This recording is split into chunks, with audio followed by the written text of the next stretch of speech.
Fifth grade English, Chapter 5 A Christmas Carol. Enjoy this play.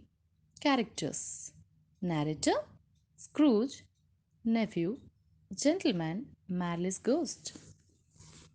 Narrator: It is Christmas Eve and the afternoon is chilly and foggy. But the stingy and cold hearted Ebenezer Scrooge is busy at work, keeping a watchful eye on his shivering clerk, Bob Cratchit. Suddenly, the door opens to let in Scrooge's cheerful and brisk nephew. He was recently married and had come to invite Scrooge for Christmas. Nephew: A Merry Christmas, Uncle! How are you doing? Scrooge: Bah, humbug. Nephew: You call Christmas humbug, Uncle? You surely do not mean that. Screws. What is there to celebrate in Christmas? People who celebrate it are fools. It is a time when you have to pay bills, and you find you have grown older but not any richer. Nephew: Uncle, Christmas is a time to be glad and grateful. Apart from the very holy reason for its celebration, it is also a time when there is much love everywhere. People forgive each other and spend time with family. They are kind to those not as fortunate as them. Everything cannot be measured by the money you make, Uncle. I love Christmas time. Bob gets quite emotional on hearing this and starts clapping. However, he quickly goes back to work on seeing that Scrooge is displeased. Scrooge: Leave me alone. I don't want anything to do with celebrating it. Nephew: I have always thought of Christmas time as a good time. It is a time for family. I hope, Uncle, that you will come to celebrate it with us. It would make me and my wife very happy. Scrooge: Good afternoon. Nephew: We will wait for you, Uncle. Please come and have dinner with us. And Uncle, Merry Christmas. Scrooge angrily: Good afternoon. Nephew: And Happy New Year, Uncle. Narrator: Scrooge did not reply. The nephew went out, still with a glad Christmas spirit in his heart and no angry word on his lips. Nephew to Bob: A Merry Christmas to you. Bob: Merry Christmas to you too, sir.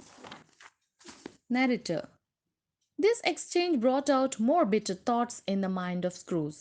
Just then, two stout, pleasant gentlemen came into the office.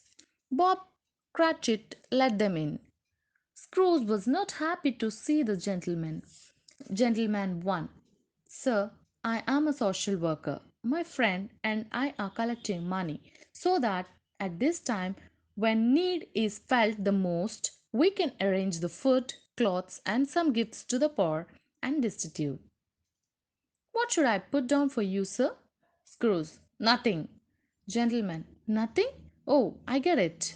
You don't want your name to be known to anyone. It's okay, sir. Shall I take your donation and give you the receipt in Marley's name or yours?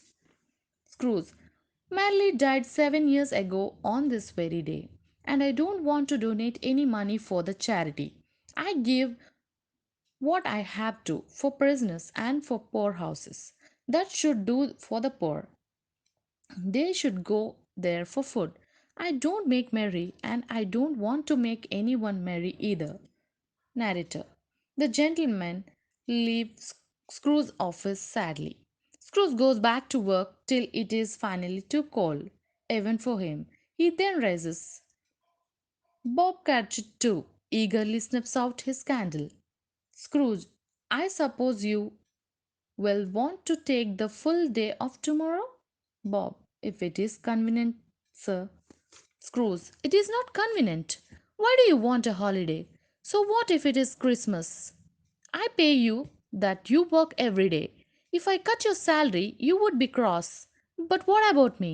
I am paying you and you want to be on leave? Narrator: The clerk promises that he would come to work early the day after Christmas. Scrooge takes his mal- melancholy dinner at a place nearby and reaches home. As he inserts the key, he gave a violent start, for the knockers on the door suddenly looks exactly like Marley, his old dead partner. He looks at it fixedly and is relieved to find it is the same old knocker after all. He is very scared. He lets himself in and goes up the stairs to his bedroom. He looks under all the beds, tables, and even inside the closets to make sure all was well. He then shuts the door and locks himself in his room. He sits down on his bed and then he hears footsteps. It feels as if someone or something was climbing the stairs. He hears noise, clank, clank. Suddenly, he sees the form of his old partner Marley passing right through the door and standing in front of him. He looks strange and scary, for he is quite transparent. He is wearing long chains around his middle, which was making the horrible noise. Screws, what do you want with me? Who are you? Marley, I am Jacob. I am Jacob Marley. I was your business partner. Screws, but you are dead. Narrator, suddenly. Marley raises his hand and flies in the air for some time. Screws, why are you troubling me? What have I done? Marley, I am wandering through the world and wearing these chains because I was so stingy in life. I only cared about money and not about the people around me. I am here tonight to warn you that you have a chance and hope of escaping my fate. You will be hunted by three spirits. Expect the first tomorrow night when the clock strikes one. Expect the second on the next night at the same hour. The third upon the next night. When the last stroke of 12 has ceased to vibrate, I hope you don't end up like me.